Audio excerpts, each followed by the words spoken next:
Hi friends, இப்போ நம்ம ஆகா கல்யாணம் பார்க்க போகிறோம். ஆகா கல்யாணத்தில் வந்துட்டு இவ்வளோ அமுளி தும்ளி நடக்குது. ஆனால் இவன் என்ன இவ்வளோ சும்மா இருக்கான் அப்படிங்கிற மாதிரி ஆயிடுச்சு. இந்த தடவை பிரபாவை பார்க்கும்போது பிரபா இல்லை அந்த இடத்துல என்ட்ரி ஆகிருக்கணும், அடிச்சு தும்சம் பண்ணியிருக்கோம். கடைசியாக சூர்யா வந்துட்டாங்க, வேறு வழி இல்லைல்ல. அதனால் ஏன் என்கிட்ட சொல்லாமல் போனீங்கன்னு பிரபா ஒரு பக்கத்து கொந்தளிக்க, உன்ட்ட சொல்லியிருந்தா பிரச்சனை வேறு மாதிரி நீ கொண்டு போயிருப்பேன், அதனால தான் நான் சொல்லலை அப்படின்னு சொல்லிட்டாங்க கோடீஸ்வரி. இதுவும் ஒரு விதத்தில் கரெக்டு தான். இவங்க வந்து எடுத்த உடனே அடிதடி தானே போவாங்க, அதனால் கொஞ்சம் அமைதியாக போகலாம் அப்படின்னு சொல்லிட்டு இந்த பிரச்சனையை ஹேண்டில் பண்ணோம் அப்படின்னு சொல்லிட்டாங்க.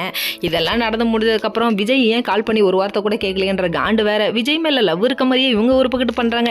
விஜய் கால் பண்ணி நம்ம அதாவது அனாமிகாவை பற்றி பேசினாலே உங்களுக்கு பொசன்னு வருது. சரி, இது ஒரு பக்கம் இருந்தாலும் நம்ம மகா ஒரு பக்கம் போயிட்டு அவங்க அத்தைக்கிட்ட நாங்கள் இது மாதிரி வீட்டுக்கு போயிட்டு வரோம், வீட்டை மீட்டுட்டோம், வீட்டு பத்திரத்தை மீட்டுட்டோம், நாங்கள் போய் வீட்டில் கொடுத்துட்டு வந்துடுறோம்னு சொல்லி கேட்க சூர்யா கையால் கொடுக்கணும்னு சொல்லிட்டாங்க. உடனே ராஜலட்சுமி ஏன் நீங்கள் தான் போகணுமா, அங்கே வந்து வரக்கூடாதா அப்படின்னு வேற சொல்லிட்டாங்க. மகா உடனே என்ன பண்ணுறாங்க தெரியுங்களா, ஒரே கல்ல ரெண்டு மாங்காங்கிற கதையா அவங்க அத்தாவாயாலேயே சொல்ல வைக்கிறாங்கங்க. அதாவது வீட்டுக்கு வர சொல்லி கோடீஸ்வரிக்கு கால் பண்ண சொல்கிறாங்க. ஏன் யார் சொன்னாலும் வரமாட்டாங்களா, நான் சொன்னால் கூட வரமாட்டாங்களா, குடு அப்படின்னு சொல்லிட்டு அவங்க கால் பண்ணி பேசுகிறாங்க. இன்னொரு பக்கம் சகுனி சித்ராவுக்கு பயங்கர காண்டாகுது.